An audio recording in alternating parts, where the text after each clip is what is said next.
Back to my YouTube channel. ಎಲ್ಲರೂ ಹೇಗಿದ್ದೀರಾ? Hope ಎಲ್ಲರೂ ಚೆನ್ನಾಗಿದ್ದೀರಾ ಅಂತ. ನಾನು ಅಷ್ಟೇ ತುಂಬಾ ಚೆನ್ನಾಗಿದ್ದೀನಿ. ಯಾರೆಲ್ಲ ನನ್ನ ಚಾನಲ್ನ ಸಬ್ಸ್ಕ್ರೈಬ್ ಮಾಡಿ ನೋಡ್ತಿದ್ದೀರೋ ಸಬ್ಸ್ಕ್ರೈಬ್ ಮಾಡಿ, ಲೈಕ್ ಮಾಡಿ, ಶೇರ್ ಮಾಡಿ. ನಾನು ಇವತ್ತು RGST ಅಂದರೆ ಇನ್ನೊಂದು ಪಾರ್ಟಿ ಕರ್ಕೊಂಡ್ಬಂದಿದ್ದೀನಿ. ಇದು ಅಗ್ರಹಾರ ಪಾಳ್ಯ ಅಂತ ಹೇಳಿ ಹೆಸರುಘಟ್ಟದ ಹತ್ರ ಬರುತ್ತೆ. ಲೊಕೇಶನ್ ನಾನು ಮೆನ್ಷನ್ ಮಾಡಿರ್ತೀನಿ ನಿಮಗೆ. ಬನ್ನಿ ಯಾವ ಥರ ಇದೆ ಅಂತ ತೋರಿಸ್ತೀನಿ ಒಳಗಡೆ.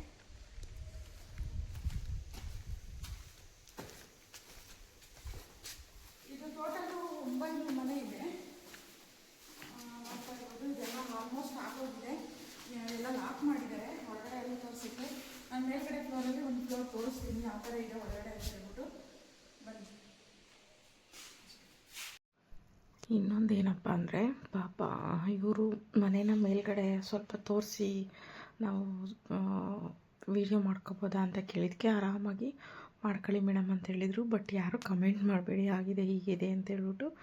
ಪಾಪ ಅವ್ರ ಮನೇಲಿ ಇರೋದು ಇಬ್ಬರು ಜೆಂಟ್ಸೇನೆ, ಅಪ್ಪ ಮಗ ಇಬ್ಬರು ಇರೋದು. ಹಾಗಾಗಿ ಇದೆಲ್ಲ ಹಾಗಾಗಿ ಬಿಟ್ಟಿದ್ರು. ನಾನು ಹಂಗೆ ಒಂದು ವಿಡಿಯೋ ಮಾಡಿದೆ ಯಾವ ಥರ ಇದೆ ಮನೆ ಅಂತ ಹೇಳಿ ಅಷ್ಟೇ. ಇದು ಕಿಚನ್ನು ಮತ್ತು ವಾಶ್ರೂಮು ಮತ್ತು ಇದೊಂದು ರೂಮು. ದೇವ್ರ ಮನೆ ಇಲ್ಲೇ ಇಟ್ಕೊಂಡಿದ್ದಾರೆ. ಬಟ್ ಇಂಟೀರಿಯರ್ ಏನು ಮಾಡಿಸಿಲ್ಲ ಪಾಪ ಇವರು. ಮತ್ತು ಇನ್ನೊಂದು ಅಂಕಲ್ಲು ಆಂಟಿನ ನಾನು ಮಾತಾಡಿಸ್ದೆ, ಪಕ್ಕದಲ್ಲೇ ಇರೋದು ಅವರು. ಬನ್ನಿ ಏನು ಹೇಳಿದ್ರು ಕೇಳೋಣ. ಅಂಕಲ್, ನೀರಿಗೆಲ್ಲ ಏನು ಪ್ರಾಬ್ಲಮ್ ಇಲ್ವಾ? ಕೆಲವು ಜನ ಇಲ್ಲಿ ನೀರಿಗೆ ಪ್ರಾಬ್ಲಮ್ಮು ಹಾಗೆ ಹೀಗೆ ಅಂತ ಹೇಳ್ತಾರೆ. ಅದಕ್ಕೆ ಪ್ರಾಬ್ಲಮ್ ಇಲ್ಲ, ಎಲ್ಲರೂ ಬಂದರೆ ಅವಾಗ ಏನಾಯ್ತದೆ ಹಾಂ. ಎಷ್ಟು ಬೋರ್ ಇದೆ ಒಟ್ಟು? ಅದೇ ಗ್ರೌಂಡ್ ಬಿಟ್ಟು 3 ಫ್ಲೋರ್. ಬೋರ್ವೆಲ್ಲು ನೀರಿಗೆ ಅದು ಎಷ್ಟಿದೆ ನೀರಿಗೆ ಇವಾಗ ಏನು ಪ್ರಾಬ್ಲಮ್ ಇಲ್ಲ ಅಲ್ವಾ? ಪ್ರಾಬ್ಲಮ್ ಇಲ್ಲ. ಓಕೆ. ಇನ್ನೊಂದು ಏನಾಗಿತ್ತು ಅಂದರೆ ಕೆಳಗಡೆ ಯಾರೋ ಪುಣ್ಯಾತ್ಮ ಮಧ್ಯನೇ ಡ್ರಿಂಕ್ಸ್ ಮಾಡ್ಬಿಟ್ಟು ಬಂದು ಗಾಡಿನ ಒಳಗಡೆ ಹಾಕ್ಬಿಟ್ಟು ಅದೇ ಬಿಲ್ಡಿಂಗಲ್ಲಿ ಏನು ಮಾಡಿದ್ದಾನೆ, ಬೆಂಕಿ ಹಚ್ಬಿಟ್ಟಿದ್ದಾನೆ. ಫೈರ್ ಇಂಜಿನ್ ಬಂದಿತ್ತು. ಸೊ ಹಾಗಾಗಿ ಅದನ್ನು ಕ್ಯಾಪ್ಚರ್ ಮಾಡಿ ಹಾಕಿದ್ದೀನಿ. ಕೇಳಿದ್ರೆ ನಮ್ಮನೆ ಅಂತ ಹೇಳ್ತಾನೆ ಪುಣ್ಯಾತ್ಮ. ಏನು ಜನ ಅಂತ ಗೊತ್ತಿಲ್ಲ. ಪಾಪ ಹಿಂಗ್ಸಂತೂ ತುಂಬಾ ಬೇಜಾರು ಮಾಡ್ಕೊಂಡು ಅಳ್ತಾ ಇದ್ರು. ಮೇಡಮ್, ನಾನು ಕೂಲಿ ಮಾಡ್ಕೊಂಬಂದು ಐಟಮ್ನೆಲ್ಲ ಸಂಪಾದನೆ ಮಾಡಿದೆ ಮೇಡಮ್, ಹಾಗೆ ಹೀಗೆ ಅಂತ ಹೇಳ್ಬಿಟ್ಟು ತುಂಬ ಅಳ್ತಾಯಿದ್ರು. ಪಾಪ ನಾನು ಅದನ್ನೆಲ್ಲ ವೀಡಿಯೋ ಮಾಡ್ಲಿಕ್ಕೆ ಹೋಗಲಿಲ್ಲ. ಅಯ್ಯಪ್ಪ ಹಂಗೆ ಮಾಡಿಬಿಟ್ಟಿದ್ದ. ಮಗ ಇಲ್ಲದೆ ಇರೋ ಟೈಮಲ್ಲಿ ಗಾಡಿನ ಒಳಗಡೆ ಹಾಕಿ ಬೆಂಕಿ ಹಚ್ಬಿಟ್ಟಿದ್ದಾನೆ. ಗಾಡಿ ಎಲ್ಲ ಸುಟ್ಟೋಗಿ ಒಳಗಡೆ ಫ್ರಿಜ್ಜು, ವಾಷಿಂಗ್ ಮಿಷಿನು, TV ಇರೋ ಪ್ರತಿಯೊಂದು ಐಟಮ್ನು ಸುಟ್ಟೋಗ್ಬಿಟ್ಟಿದೆ. ಒಂದು ಮಿಡ್ಲ್ ಕ್ಲಾಸ್ ಫ್ಯಾಮಿಲೀಲಿ ನಾವು ಒಂದು ವಸ್ತುನ ತಗೋಬೇಕು ಅಂದರೆ ಎಷ್ಟು ಕಷ್ಟಪಟ್ಟು ಕೂಡಿಕ್ಕಿ ಇಷ್ಟಪಟ್ಟು ಅದನ್ನು ತಗೊಂಡಿರ್ತೀವಿ ಅಲ್ವಾ? ಆ ವಸ್ತುಗಳ ಮೇಲೆ ಎಷ್ಟು ಪ್ರೀತಿ ಇರುತ್ತೆ ನಮಗೆ. ಅದನ್ನೆಲ್ಲ ಕಳ್ಕೊಂಡಾಗ ಎಷ್ಟು ನೋವಾಗುತ್ತೆ ಅಂತ ಅದನ್ನು ಸಂಪಾದನೆ ಮಾಡಿರೋರ್ಗೆ ಅಷ್ಟೇ ಗೊತ್ತಿರುತ್ತೆ. ದುಡ್ಡನ್ನ ಕಷ್ಟಪಟ್ಟು ಸಂಪಾದನೆ ಮಾಡಿ ತಂದು ಇಟ್ಕೊಂಡಿರ್ತೀವಲ್ಲ ಮನೇಲಿ, ಅದ್ರ ಪ್ರೀತಿ ಆ ಹೆಣ್ಮಕ್ಳಿಗೆ ನಿಜವಾಗ್ಲೂ ತುಂಬಾ ಜಾಸ್ತಿನೇ ಇರುತ್ತೆ. ಬನ್ನಿ, ಅದನ್ನು ಬಿಟ್ಟು ಮತ್ತೆ ಬೇರೆ ಏನಾದರೂ ಮಾತಾಡೋಣ. ತುಂಬ ಬೇಜಾರಾಯಿತು ನನಗಂತೂ, ಸಿಕ್ಕಾಪಟ್ಟೆ ಬೇಜಾರಾಯಿತು. ಆ ಮನುಷ್ಯನ ಮೇಲೆ ತುಂಬಾ ಬೇಜಾರಾಯಿತು. ಹೆಂಡ್ತಿಗೆ ಮಕ್ಕಳಿಗೆ ಹಿಂಗೆ ಮಾಡಿದ್ರೆ ಎಲ್ಲಿ ಹೋಗೋದು? ಹೆಂಡ್ತಿ ಮಕ್ಕಳು ಇವ್ರನ್ನೇ ನಂಬ್ಕೊಂಡು ಬಂದಿರ್ತಾರಲ್ವ. ಏನು ಮಾತಾಡಬೇಕು ಅಂತ ನಿಜವಾಗ್ಲೂ ಗೊತ್ತಾಗಲಿಲ್ಲ ನನಗಲ್ಲಿ. ಮತ್ತು ಅಲ್ಲಿ ಪಕ್ಕದಲ್ಲೇ ಇನ್ನೊಂದು ಲೇಔಟ್ ಇದೆ, ಅದ್ರ ಬಗ್ಗೆ ಇನ್ಫಾರ್ಮೇಷನ್ ಕೊಡ್ತೀನಿ ನಾನು. ಪಕ್ಕದಲ್ಲಿ ಅಂದರೆ ಒಂದು 50 ಮೀಟರ್ಸು ಆಗಲ್ಲ, 100 ಮೀಟರ್ಸು ಆಗಲ್ಲ, ಅಷ್ಟೇ ಡಿಸ್ಟೆನ್ಸಲ್ಲಿ ನೋಡ್ತಾ ಇರ್ಬೋದು, ಕಾಣಿಸ್ತಿದೆ ನಿಮಗೆ. ಅಷ್ಟೇ ಡಿಸ್ಟೆನ್ಸಲ್ಲಿ ನಿಮಗೆ ಇಲ್ಲಿನೂ 1000+ ಮನೆಗಳು ಆಗ್ತಾಯಿದೆ. ಬಟ್ ಇನ್ನೂ ಕನ್ಸ್ಟ್ರಕ್ಷನ್ ಮಾಡ್ತಾ ಇದ್ದಾರೆ. ಇದು ಯಾವುದೂ ಬುಕ್ಕಿಂಗ್ ಆಗಿಲ್ಲ. ಯಾರೆಲ್ಲ ಅಪ್ಲಿಕೇಶನ್ ಹಾಕಬೇಕು ಅಂತ ಇದ್ದೀರಾ ದಯವಿಟ್ಟು ಅಪ್ಲಿಕೇಶನ್ನ ಹಾಕ್ಬೋದು. ತುಂಬ ಚೆನ್ನಾಗಿದೆ ಲೇಔಟು. ನಾನು ಲೊಕೇಶನ್ ಬೇಕಾದರೆ ನಿಮಗೆ ಮೆನ್ಷನ್ ಮಾಡಿ ಹಾಕಿರ್ತೀನಿ, ಯಾವ ಥರ ಇದೆ ಏನು ಅಂತ ಹೇಳ್ಬಿಟ್ಟು. ಲೊಕೇಶನ್ನ ಹೋಗಿ ನೋಡಿ ವಿಸಿಟ್ ಮಾಡಿ ನೀವು ತಗೋಬೋದು. ಮತ್ತು ಇನ್ನೊಂದೇನಪ್ಪ ಅಂದರೆ ಇದು ರೆಡಿ ಆಗಿದೆ. ಇದು ಈಗ 700 ಮನೆ ರೆಡಿ ಆಗಿರೋದು. ಕೀ ಕೂಡ ಹ್ಯಾಂಡ್ ಓವರ್ ಮಾಡಿದ್ದಾರೆ. ಇದ್ರ ಪಕ್ಕನೇ ಇರೋದು ಅಂದರೆ ತುಂಬ ಚೆನ್ನಾಗಿದೆ. ಅಂದರೆ ವಾತಾವರಣ ಎಲ್ಲ ತುಂಬಾ ಚೆನ್ನಾಗಿದೆ. ಬಟ್ ವರ್ಕು ನಡೀತಾ ಇದೆ ಸ್ಲೋ ಆಗಿ. ಅಪ್ಲಿಕೇಶನ್ನ ಆರಾಮಾಗಿ ನೀವು ಹಾಕ್ಕೋಬೋದು. ಇನ್ನೊಂದೇನೆಂದರೆ ಇಲ್ಲಿ 2,000 ಮನೆ ಏನೋ ಬರುತ್ತಂತೆ. ಬಟ್ ಚೆನ್ನಾಗಿದೆ ಲೇಔಟ್ ನೋಡಲಿಕ್ಕೆ, ತುಂಬ ಚೆನ್ನಾಗಿದೆ. ಅದನ್ನು ಮಾತ್ರ ಹೇಳ್ಬೋದು. ಯಾರಾದರೂ ಅಪ್ಲಿಕೇಶನ್ ಹಾಕೋದಿದ್ರೆ ಆರಾಮಾಗಿ ಹಾಕೋಬೋದು. ತುಂಬ ಜನ ಕೇಳ್ತಿರೋ ಕ್ವಶನ್ ಏನಂದರೆ, ಮೇಡಮ್ ಕೆಂಗೇರಿನಲ್ಲಿದೆಯಾ, ಮತ್ತು ಮಲ್ಲೇಶ್ವರಮಲ್ಲಿದೆಯಾ, ಇನ್ನೊಬ್ರು ಯಾರೋ ಮಹಾಲಕ್ಷ್ಮಿ ಲೇಔಟಲ್ಲಿ ಇದೆಯಾ, ಮೇಡಮ್ ಮೆಜೆಸ್ಟಿಕ್ಕಲ್ಲಿ ಇದೆಯಾ ಈ ಲೇಔಟು ಅಂತ ಕೇಳ್ತಾರೆ. ಎಷ್ಟು ಜನ ನಮ್ಮ ಜನ ಬುದ್ಧಿವಂತರಿದ್ದಾರೆ ಅಂತ ನಿಜವಾಗ್ಲೂ ಗೊತ್ತಿಲ್ಲ. ನಾನು ಪದೇ ಪದೇ ಎಲ್ಲ ವೀಡಿಯೋದಲ್ಲೂ ಹೇಳಿದ್ದೀನಿ, ಬೆಂಗಳೂರು ಔಟ್ಸ್ಕಟ್ಟಲ್ಲಿ ಮಾಡಿರೋದು ಈ ಲೇಔಟ್ಗಳು ಅಂತ. ಬಟ್ ತುಂಬ ಕಮೆಂಟ್ಸ್ ಹಂಗೇ ಬರ್ತಿದೆ, ಅದೇನು ಬೇಕು ಅಂತ ಹಾಕ್ತಿದ್ದಾರೋ ಇಲ್ಲ ಕಿಂಡಲ್ ಮಾಡ್ತಿದ್ದಾರೋ ಅದು ಅವ್ರಿಗೆ ಗೊತ್ತಿರಬೇಕು ನಾವೇನು ಮಾಡ್ತಾಯಿದ್ದೀವಿ ಅಂತ ಹೇಳ್ಬಿಟ್ಟು. ತುಂಬ ಕಮೆಂಟ್ಸ್ ಹಂಗೆ ಬರ್ತಾಯಿದೆ, ಏನು ಅಂತ ಗೊತ್ತಿಲ್ಲ ನನಗೆ. ಇದನ್ನು ಅವರೇ ಸರಿ ಮಾಡ್ಕೋಬೇಕು. ಲೊಕೇಶನ್ ಕಳಿಸಿ ಮೇಡಮ್ ವಿಜಯನಗರಲ್ಲಿರೋ ಲೊಕೇಶನ್ ಕಳಿಸಿ ಮೇಡಮ್ ಅಂತ ಕಳಿಸಿದ್ದಾರೆ. ಎಲ್ಲಿಂದ ತಂದು ವಿಜಯನಗರದ ಲೊಕೇಶನ್ ಕಳಿಸೋದಪ್ಪ ನಾವು?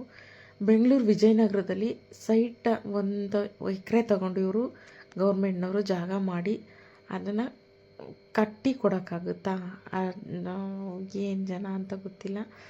ಸೊ ಅದನ್ನೆಲ್ಲ ಬಿಟ್ಟು ಬೆಂಗಳೂರು ಔಟ್ಸ್ಕಟ್ಟಲ್ಲಿ ಮಾಡಿರೋದು, Bengaluru north, south, east, west ಯಾವ ಕಡೆನಾದರೂ ತೊಗೋಬೋದು ನೀವು. ತುಂಬ ಚೆನ್ನಾಗಿದೆ, ತುಂಬ ಅಂದರೆ ಒಳ್ಳೆ ಕ್ವಾಲಿಟಿ ಮೆಟೀರಿಯಲ್ಲೇ ಹಾಕಿದ್ದಾರೆ ಅಂತ ಅನ್ಕೊತೀನಿ. ಯಾಕಂದರೆ ನಾನು ಅಂದ್ಕೊಂಡಿದ್ದ ತಕ್ಷಣ ನೀವು ಹೋಗಿ ತೊಗೋಬೇಕು ಅಂತ ಏನೂ ಇಲ್ಲ ರೂಲ್ಸು. ನೀವು ಒಂದ್ಸಲ ಹೋಗಿ ವಿಸಿಟ್ ಮಾಡಿ ನಿಮ್ಮ ಹೆಂಡ್ತಿ ಮಕ್ಕಳಿಗೆಲ್ಲ ತೋರಿಸಿ ಆಮೇಲೆ ನೀವು ಡಿಸೈಡ್ ಮಾಡಿ ತೊಗೊಳ್ಳಿ. ದಯವಿಟ್ಟು ಹೇಳ್ತಿದ್ದೀನಿ, ಯಾರಿಗೂ ದುಡ್ಡು ಸುಮ್ಮನೆ ಬರಲ್ಲ ಅಲ್ವಾ? ಮತ್ತು ನಾನು ಇವಾಗ ತೋರಿಸ್ತಾ ಇರೋ ಲೇಔಟ್ ಬಂದು ಸಕ್ಕತ್ತಾಗಿದೆ. ಅದೇ ಬಿಲ್ಡಿಂಗು ನಾನು ತೋರಿಸಿದ್ನಲ್ಲ ನಿಮಗೆ ಫಸ್ಟ್ ಫ್ಲೋರು, ಅದೇ ಫ್ಲೋರು. ಟೈಲ್ಸ್ ಎಲ್ಲ ನೋಡ್ತಾ ಇರ್ಬೋದು. ನಿಜವಾಗ್ಲೂ ನಾನು ನೋಡಿರೋ ಮಟ್ಟಿಗೆ ಒಳ್ಳೆ ಕ್ವಾಲಿಟಿ. ಯಾಕಂದರೆ ನಾವು ಮಿಡ್ಲ್ ಕ್ಲಾಸ್ ಫ್ಯಾಮಿಲಿ, ಮಿಡ್ಲ್ ಕ್ಲಾಸಲ್ಲೇ ನೋಡ್ತೀವಿ, ಹೈ ಕ್ವಾಲಿಟಿ ಬಜೆಟಲ್ಲಿ ನೋಡಲ್ಲ. ಕೆಲವು ಜನ ಕಮೆಂಟ್ ಹಾಕೋರು ಏನು ಗೊತ್ತಾ, ಹಾಗಿದೆ ಹೀಗಿದೆ ಅಂತ ಕಮೆಂಟ್ ಹಾಕ್ತಾರೆ. ಅವ್ರ ಹತ್ರ ರಿಚ್ ಆಗಿರ್ಬೋದು, ದುಡ್ಡಿರ್ಬೋದು, ಮಾರ್ಬಲ್ಸೇ ಹಾಕಿಸ್ಬೋದು. ನಮ್ಮ ರೇಂಜಿಗೆ, ನಮ್ಮ ಮಿಡ್ಲ್ ಕ್ಲಾಸ್ ಫ್ಯಾಮಿಲಿ ರೇಂಜಿಗೆ ಇದು ವರ್ತು ಮತ್ತು ಕ್ವಾಲಿಟಿನೂ ಅಷ್ಟೇ ಚೆನ್ನಾಗಿದೆ.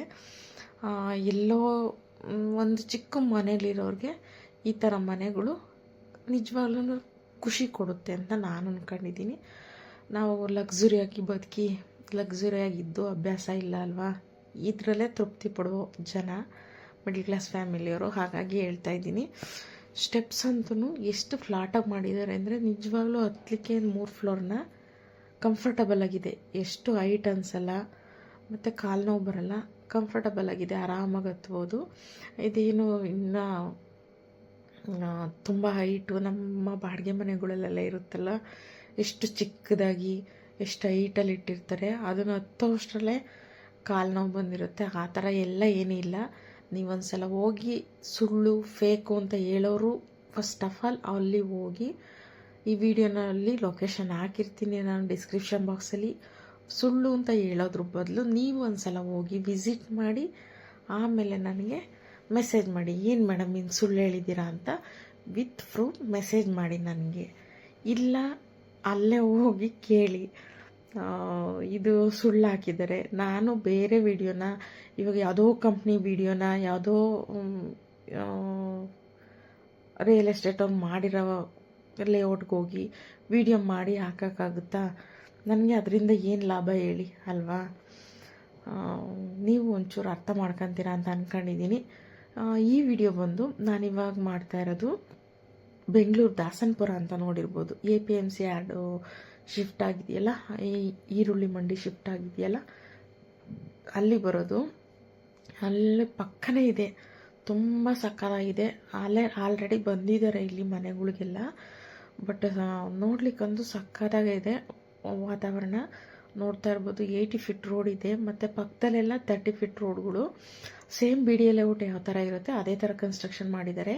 ವರ್ಕ್ ಎಲ್ಲ ಮುಗ್ದೋಗಿದೆ. ಮುಂದೆ ಏನೋ ಗೇಟಲ್ಲಿ ಏನೋ ಸ್ವಲ್ಪ ವರ್ಕ್ ಇತ್ತು, ಅಲ್ಲಿ ಮಾಡ್ತಾಯಿದ್ರು. ಬಟ್ ಇದೆಲ್ಲ ವರ್ಕ್ ಆಗಿದೆ. ರೋಡ್ಗಳು ನೋಡ್ತಾ ಇರ್ಬೋದು. ಇದು 60 ಫೀಟ್ ರೋಡು, ಸಕ್ಕತ್ತಾಗಿದೆ ರೋಡ್ಗಳು. ಪಾರ್ಕಿಂಗ್ ಮಾಡ್ಕೊಳ್ಳಿಕ್ಕೆ ಇವ್ರಿಗೆ ಕಂಫರ್ಟಬಲ್ ಆಗಿದೆ. ಸೈಡೆಲ್ಲ ಕ್ಲೀನ್ ಮಾಡ್ಕೊಂಡು ಇವರು ಆರಾಮಾಗಿ ಪಾರ್ಕಿಂಗ್ನ ಯೂಸ್ ಮಾಡ್ಕೋಬೋದು. ಮತ್ತು ಮನೆಗಳಿಲ್ಲಿ 700 ಮನೆ ಬರುತ್ತಂತೆ. ಸಕ್ಕತ್ತಾಗಿದೆ. ಒಂದ್ಸಲ ಹೋಗಿ ಇದು ಸಿಟಿಗೆ ನಿಯರ್ ಇರೋದ್ರಿಂದ ನೀವು ಒಂದ್ಸಲ ಹೋಗಿ ನೋಡ್ಕೊಂಬರ್ಬೋದು. ಯಾರಿಗೊಬ್ರಿಗೆ ಯಾಕಂದರೆ ದಾಸನಪುರ ದಯವಿಟ್ಟು ಈ ವಿಷಯ ಎಲ್ಲ ದೂರ ಏನಲ್ಲ ಮಾಡಿ ಇಲ್ಲಿ ನಿಯರ್ ಬೈ ನಾರ್ತಲ್ಲಿ ಇರೋರು ಹೋಗಿ ಆರಾಮಾಗಿ ನೋಡ್ಕೊಂಬರ್ಬೋದು. ನಿಮಗೆ ಬಟ್ ಇಲ್ಲಿ ಈ ಥರ ಮಾಡಿದ್ದಾರೆ ಏನಕ್ಕೆ ನಾನು ಆ ಸೈಡ್ ಬೋರ್ಡ್ ಇಡೋಕ್ಕೆ ಈ ಕಡೆ ಇನ್ನೂ ಮಾಡಿ ದಯವಿಟ್ಟು ಕಮೆಂಟ್ ಕಡೆ ಮಾತ್ರ ಮಾಡಿದ್ರು ಅದನ್ನು ವೀಡಿಯೋ ಮಾಡಿ ಹಾಕ್ತೀನಿ ನಾನು. ಹೊರಗಡೆಯಿಂದನೂ ಅಷ್ಟೇ ತುಂಬಾ ಸಖತ್ತಾಗಿದೆ. ಮೇಂಟೆನೆನ್ಸ್ ಅಂತೂ ಚೆನ್ನಾಗಿ ಮಾಡಿದ್ದಾರೆ. ಚೆನ್ನಾಗಿರೋದನ್ನ ಚೆನ್ನಾಗಿದೆ ಅಂತಲೇ ಹೇಳೋದು ನಾನು. ಚೆನ್ನಾಗಿಲ್ದಿಂದ ನಿಜವಾಗ್ಲೂ ಚೆನ್ನಾಗಿಲ್ಲ ಅಂತಲೇ ನಾನು ಹೇಳೋದು. ಯಾಕಂದರೆ ಸರ್ಕಾರದವರಾಗಲಿ ನೀವಾಗಲಿ ಯಾರೂ ₹1 ದುಡ್ಡು ಕೊಡಲ್ಲ ಅಲ್ವಾ. ಇದನ್ನು ನಾನು ಪ್ರಮೋಷನ್ ಅಂತ ಮಾಡ್ತೀನಿ.